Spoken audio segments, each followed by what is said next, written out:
Camera speed. Sound production, take one. Action!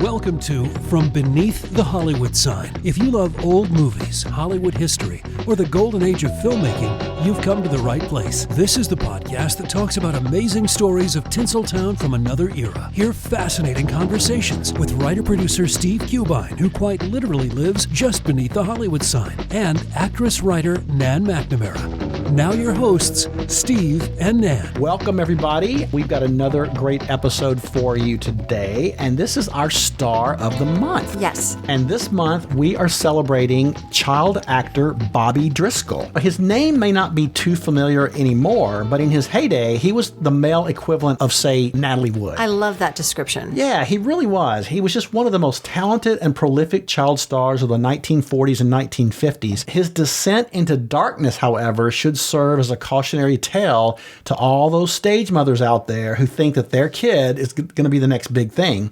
Sometimes there's a price to pay for fame, and it ain't always pretty. And we're going to get into all of that. We're going to get into Bobby's meteoric career and his downfall. Yes.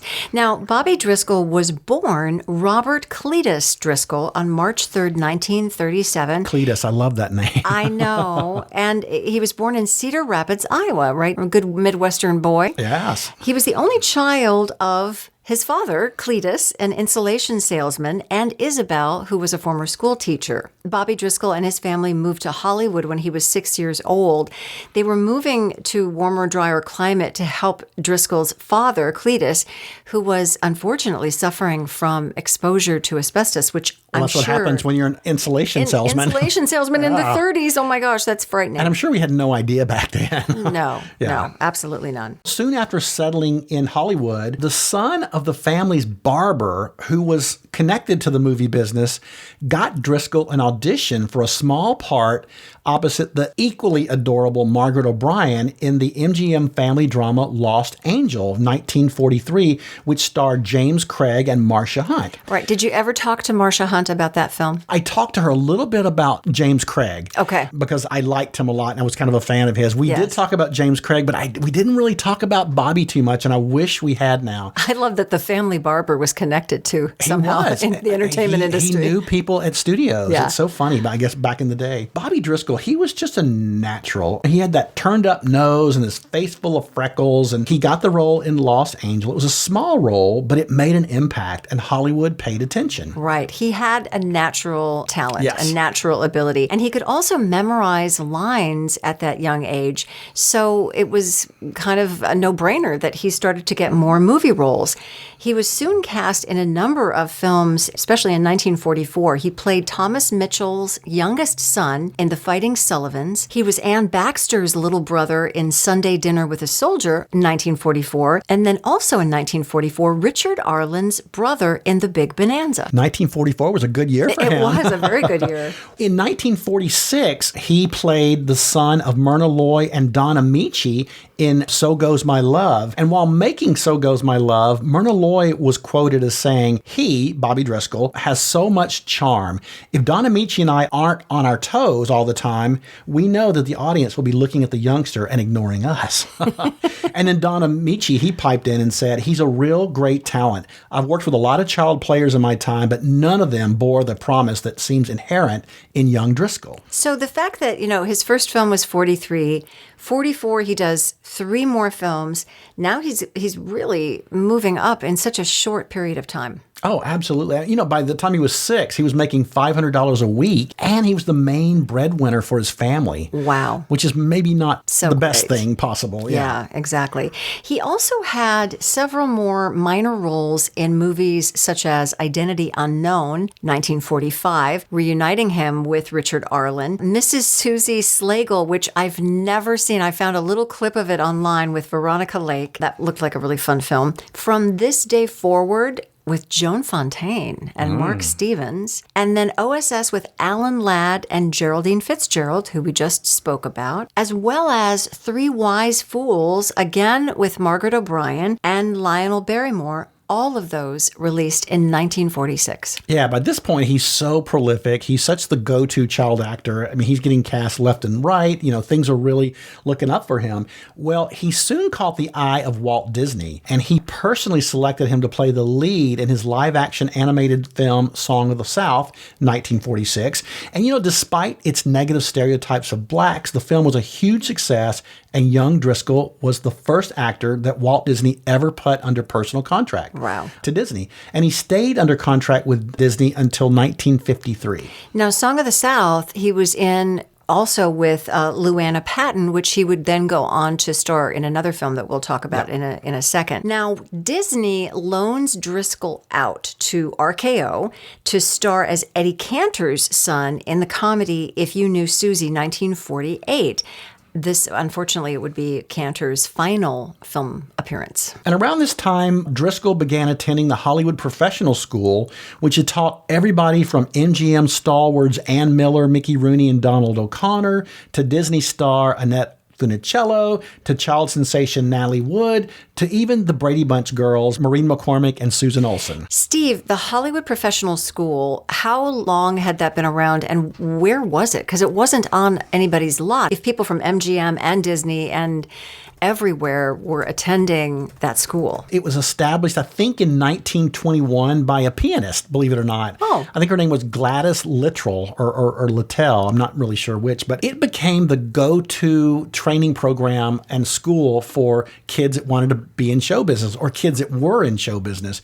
I mean, everybody you could ever imagine studied there. Even more contemporary people like Valerie Bertinelli went there. Peggy Lipton, people like that went there. So they were learning the ABCs, but they were also trained in terms of singing and dancing back in the day? They would also study drama and elocution and things like that as well to kind of prepare them for a show business career. Sure. It was located on Franklin Avenue between Gower and Carmen Place. All right. Not too far from the Hollywood side. Yeah, not too far from me. Yeah, not too far from you. So Disney teams up Bobby Driscoll next with, as we mentioned, Luana Patton for the second time. She was the second actor put under contract by Disney, and they performed together in So Dear to My Heart, 1948, which also featured Burl Ives and Beulah Bondi. It was planned as Disney's first full live-action film. We just pulled up a little clip of it with Beulah Bondi and Bobby Driscoll, and it just looks charming. Driscoll and Patton, Luana Patton, were nicknamed Walt Disney's Sweetheart Team by the American press. Oh, how adorable. Isn't that sweet? Maybe a little too young to be called a Sweetheart Team. I know, but they're pairing them off young. Already? Like at 12? Yeah, exactly. After this, Disney loaned Bobby Driscoll out to RKO Pictures for the lead role in what is now an iconic film noir called The Window, 1949. Great film, one of my favorites. It starred Barbara Hale, Ruth Roman, Arthur Kennedy, and Paul Stewart. The New York Times said of Bobby Driscoll's performance, the striking force and terrifying impact on this RKO melodrama is chiefly due to Bobby's brilliant acting. You know, I recently watched it. It happened to be on, and I could not stop watching him. He's absolutely so terrific.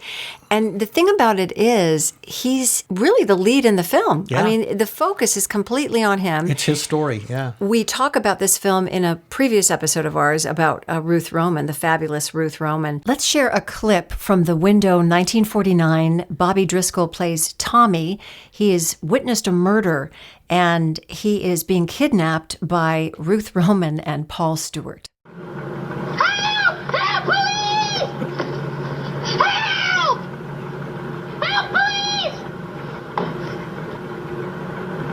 Well, what's the trouble? They're gonna kill me! He's gonna get when we get him home tonight. That's what's the trouble. And you can holler at all the policemen you want to, young man. That won't save you. He even once turned in a false alarm to keep me from giving him a shellacking. A good liquor never hurt anybody, boy. My old man used to give me enough of them when I was a kid. Hey, still and all, I never thought of calling the cops when he did. They killed a man last night. Honest, they did. Oh, Tommy. I watched him through the window. I saw him kill him. Say, are you the kid who was down the station house this morning and claimed he saw a murder? Yeah, that was me. What? You went and bothered them, too. Oh, Tommy, that's the last straw. Oh, it wasn't so bad. Nobody paid any attention to him. Well, it was bad enough, and he's going to get plenty when I get him home. Don't worry, son. Maybe it won't be too bad.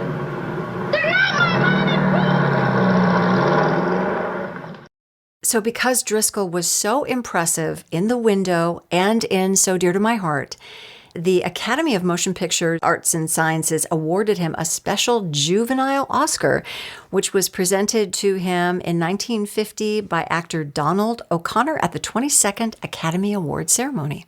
Oh, how one of those little mini Oscars. I know, those little mini. And don't you wonder, where is that statue today? I do wonder. And when you hear more of his story, you'll wonder maybe he hawked it for anyway, nefarious purposes. He continued to have success with Disney. He did Treasure Island in 1950. He also did the lead role in When I Grow Up, 1951, which featured Robert Preston and Martha Scott. And he was in a very successful comedy called The Happy Time in 1952. He played the son of Charles Boyer and My Marcia Hunt. Yes. Now, he is 15 years old at that point with Charles Boyer and Marcia Hunt. Yeah. He also, around this time, his parents decide to take him out of the Hollywood Professional School and send him to the public school, Westwood University High School, instead. So after the filming of The Happy Time concluded, Bobby continued to Westwood University High School, where he spent the remainder of his freshman year, his sophomore year, so that's the fall of 52 to the spring of 53, and then his junior year, fall of 53 to the spring of 54 of high school. And when he turned 16, Driscoll was selected to be the voice and likeness of the animated film Peter Pan, 1953. In his real life, however, Driscoll was growing up. He hit puberty, and along with it came a voice change, terrible acne, and this gawky awkwardness that was just typical of that age. But for Driscoll, it was a career killer. Yeah. He was banking on being cute and adorable, and once that started to fade, it really affected his career. Right. His livelihood depended on him being young and cute. Well, and two things. One, when you look at his face in, for instance, The Window, you see that profile and you really do see Peter Pan. Yes. You know, Yeah. I mean, he's just so delightful. And the other thing is, you know, you talked about him hitting puberty and having acne. And we think about that today and we go, really? Couldn't they have done something for that? Couldn't they have? Why would that affect his career? But back in the day, they didn't have the kinds of treatments that we have now for that. And there are photographs of him during that time period. And unfortunately, you can see how that would have hindered his film career to a great extent. Oh, and just the whole agony of that awkward teen period. Yes. It's just so... It's for any heartbreaking. Normal kid, it's horrible. But for somebody who has to be on camera, I mean, I can't imagine what that was like for him. Soon, Disney abruptly ended his contract without warning. And according to Mark Elliott, who's the author of the book Walt Disney, Hollywood's Dark Prince, he said, and this is a quote, "When Howard Hughes bought RKO, he in effect became the owner of the Disney studio. He controlled the money and he hated Bobby Driscoll. In fact, he hated all Hollywood kids. He thought they were precocious, they weren't real, and they were incredibly annoying. He didn't want Bobby Driscoll to be with Disney anymore." So basically, Howard Hughes ended Bobby Driscoll's time at Disney. Wow. That's really harsh. Horrible. Yeah. I mean, he does appear in some kind of uninspiring episodic television at that time. He had a small role in The Scarlet Coat, 1955, with Cornel Wilde and George Sanders. But as you said, when you're in puberty, you have acne, you were a big star, now you're in a public school, and you're dealing with kids, and we know how kids can be. Bullies. Yeah. They're mean. So he began to be beaten up by the other students. And, you know, the constant bullying at Westwood forced him to kind of befriend a team of, well, I guess they were really a gang, right? Yeah. For protection. He needed the gang for protection. Yeah. So he starts to try to fit in to that group by taking drugs. And that also is presumably helping him deal with the pain of this rejection. Yeah, because I think after Disney canceled his contract, his self-confidence waned. Of course. His grades dropped, like in school, and then that's when all the bullying started. Right. So it was a tough time for him. Now, he does get transferred back to the Hollywood Professional School for his senior year to get away from this bullying, and he does end up graduating in 1955. But I think before we get into the rest of his career and the twists and turns that it takes, we should give this week's Hollywood Pop Quiz. And the pop quiz question today, of course, we're going to deal with Bobby Driscoll. When he was cast to portray the voice of Peter Pan in the iconic animated Disney film, what tradition of Peter Pan did this casting break? Oh, okay. That's a great question. And we'll have the answer when we right come after back. this. Yes. All right, Steve and Ann will be right back, but first another stop on the Hollywood tour. As of today, there are 2,795 stars on the Hollywood Walk of Fame. Care to guess who has the only star on the Walk of Fame that cannot be stepped on? Well, no one can deny that boxers are some of the strongest celebrities in Hollywood. For this reason, Muhammad Ali, prominent boxer and thought by some to be the best in history, got a star on the Hollywood Walk of Fame. But since Ali said he didn't want his name to ever be walked on, his star was placed on a wall. That's right, Muhammad Ali's star on the Hollywood Walk of Fame is the only star not on the sidewalk. Instead, it's on the wall of the Kodak Theater to honor his request that he, quote, never wanted to be walked on. And now, back to Steve and Ann from Beneath the Hollywood Sign. Welcome back, everybody. Before we get back into the career and life of Bobby Driscoll, we wanted to give a shout out to this week's Listener of the Week, Bronwyn Schramm, who has just been such a support. She listens, she emails us, she has told other people about the pod, and I know she enjoys listening to it while she walks her beautiful, handsome dog, Hastings. Aww. So, Bronwyn and Hastings, you are our listeners of the week. Thank you so much. Thank you, Bronwyn and Hastings. Who's a good boy? So getting back to the story, Bobby Driscoll, he's been fired by Disney. Times are tough at school. He's taken up with a gang of guys that have gotten him into drugs. He's only 17. It's around this time he's also started experimenting with heroin. This was his drug of choice because it's the only drug he could afford at the time.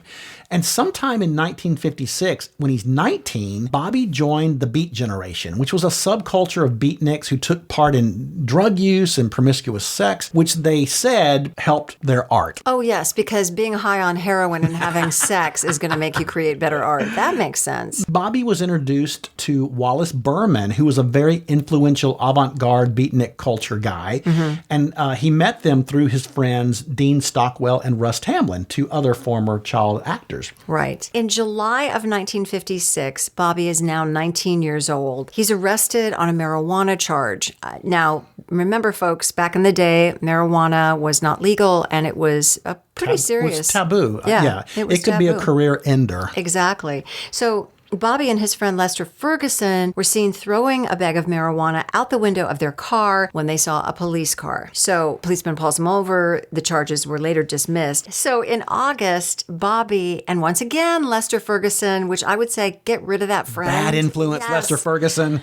They are arrested. This is really horrible. They're arrested for pelting two women in Westwood with a bean shooter. I know, that's so juvenile. It's so juvenile, but it also kind of makes me feel like he's 19 here, right? Yeah. But really, he has not grown up. He's probably really like 13 in, emotionally. Not that this is an excuse to bean pelt anybody, but it's just this whole reminder of what Hollywood can do to young children. Yeah, it makes you wonder, did it stunt his maturity, being in the Hollywood system and being coddled for so long? Right. He might have been immature, but he was not too immature that he couldn't get married. Okay. Because on December the 3rd, 1956, he spontaneously eloped to Mexico and married Marilyn Jean Rush, his girlfriend of all of 5 months, who he met at a party at Manhattan Beach. Their parents were not amused, and the marriage was later annulled, and they were apart for several months. However, they did re-wed in Los Angeles on March the 8th, 1957. Okay. He appears in a couple of teen gang B movies at this point. The Party Crashers, 1958, which he co-starred with Connie Stevens, and featured another tragic star, Frances Farmer, who plays Bobby Driscoll's mother. And then Driscoll tries to settle down into domestic life with his wife.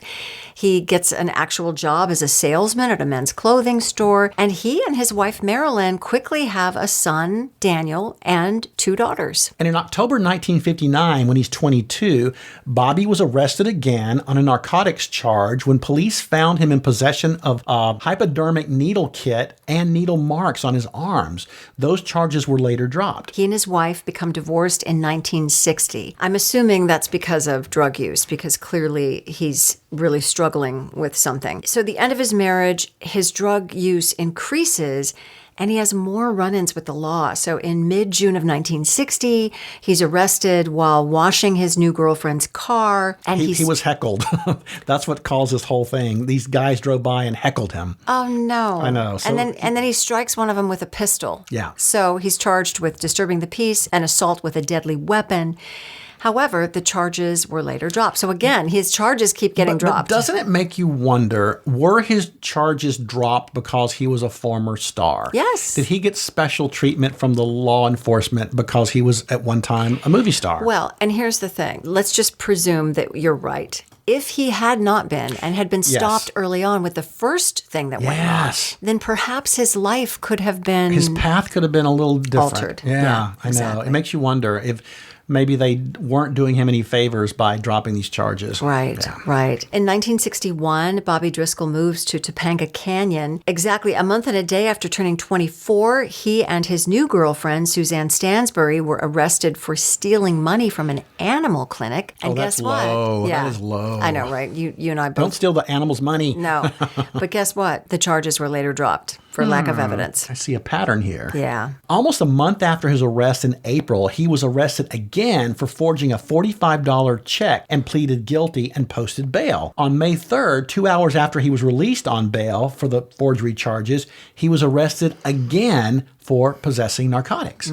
At that time, his distraught mother was quoted as saying, he was crying all the time. Drugs changed him. He didn't bathe. His teeth got loose. He had a very high IQ, but the narcotics affected his brain. Well, young men at that point in their lives, when they become addicted to drugs, I mean, young women too, I'm assuming, but I think of young men in that they're behind in their brain formation. Yeah. And it can really, the trajectory, you can never come back from it. Oh, awful. So in 1961, October, Bobby is referred to a psychiatric court, and he's actually committed as a narcotic addict to a narcotics rehab center in Chino. And then he's later moved to the men's institution at Tehachapi for 6 months. And at the time of his sentencing, Driscoll said, and this is so interesting, he said, I had everything. I was making more than $50,000 a year, working steadily with good parts. Then I started putting all my spare time into my arm.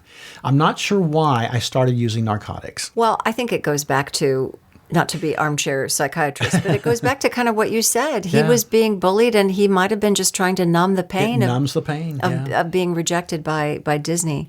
So in April of 62, he's 25 years old. He's released from the prison, and he's a little more hopeful, I think, when he comes out of this. Right. So he's quoted as saying, I've kicked the habit. I've learned to accept myself for what I am. I hope people will accept me. I want to act again, to become a credit to my family and myself. I think I can find myself again. I know I can. That's heartbreaking. It is especially when you know the end. Yeah. He's out of prison. He has no acting career to speak of. And he's really tried to reinvent himself as an artist at this point. By the end of 1963, Bobby met Sharon Dee Morrell, which resulted in a beatnik wedding. Now, what is a beatnik wedding, do you suppose? I have a feeling there's lots of Chianti with those bottles, with candles. With the wax, the candle wax all the way down the side? Okay. They're all bare feet, and they write their own vows. And there's a lot of beads. There's lots of beads and lots of incense. Headbands. And lots of drugs, probably. Yeah. Hemp vests. Yeah. Hemp vests. Hemp vests. I love that. Okay. Well, the marriage was actually never really legalized because they didn't file the paperwork. Okay. So it was just, it was a very... Free. Yeah, it was a free marriage. Yes. Bobby and Dee Dee, they relocated to Beverly Glen. Okay, so then in 1964, quite the couple, Bobby and Dee Dee tried to smuggle drugs into New York City. Oh, they're like Bonnie and Clyde. I love it. Yeah. So according to Sharon's brother, Terry Morrell, he is quoted as saying, they were both, Bobby and Dee Dee, doing many drugs. The three of us then decided to go to New York, planning to sell a bunch of pot, then fly to Crete. But we got ripped off and Bobby and Dee Dee fled to Montreal. Wow, what an adventure. Yeah. Well, after they hid in Canada for a while, Dee Dee returned to Los Angeles, but Bobby went to New York, where he surprisingly was befriended by pop artist Andy Warhol. Wow. And he was invited to be a part of that art movement in Greenwich Village known as the Factory. Right. And in reality, Warhol saw Bobby as sort of a novelty. He was like the fallen child star, and he found that very intriguing. And while he was with the Factory, Bobby appeared in what was to be his final screen appearance in the bizarre experimental film Dirt by filmmaker Piero Helixer. So, finding no success as an artist, Driscoll eventually leaves Warhol's group, and he kind of gets lost in the underground New York City drug scene. Gets lost meaning literally nobody knows where he is, not even his kids. Now, he's got 3 kids. Yeah. His parents don't know where he is either. Yeah. And when his father got gravely ill, his mother did everything she could to find Bobby, to let him know. She contacted the police. She contacted the FBI. She even contacted Walt Disney and producer Merv Griffin, who had known Bobby in better days. No one was able to find him. All right. Now it's 1968. It's March 30th. It's just weeks after Bobby's 31st birthday. 2 boys, young boys, are playing in a deserted building at 371 East 10th Street in East Village. And what do they find? It's horrible. It's horrible. It's horrible. They came across a body which was lying on a cot surrounded by beer bottles and religious paraphernalia. It was Bobby Driscoll. He died from heart failure due to advanced hardening of the arteries, which was brought on by long-time drug use. He had no identification, so he was buried in an unmarked pauper's grave in New York City's Potter Field on Hart Island. It wasn't until a year and a half later when his mother put a missing person ad in the New York area newspapers, and then a fingerprint match led her to his unmarked grave. She was finally able to give him a headstone. He was also memorialized on his father's gravestone at Eternal Hills Memorial Park in Oceanside, California. Boy, the next time I'm down in Oceanside, I want to take a little journey to see his headstone. Driscoll was also awarded a star on the Hollywood Walk of Fame. I just kind of want to bawl because I think this man's life horrible. It's so horrible, and yet again, I say this every time that we talk about people that are unknown. It's so wonderful to get to shine a light on the wonderful career that he did have prior to his addiction issues. Absolutely. It was just a tragic ending for such a gifted and charismatic performer. And go back and watch his early movies when he was a kid. Go watch The Window. Go watch So Dear to My Heart. And you really see what a natural talent he was. And it's just a shame that it ended this way. Yeah, it really is. Well, God rest his soul and his family. Yes. Well, I think it's time for the answer to this week's Hollywood Pop Quiz. Right. And the question was, when Bobby Driscoll was cast as Peter Pan, it broke a casting tradition for the role of Peter Pan. What was that tradition? Well, he was a boy and not a girl. You're absolutely right. It was the first time that character,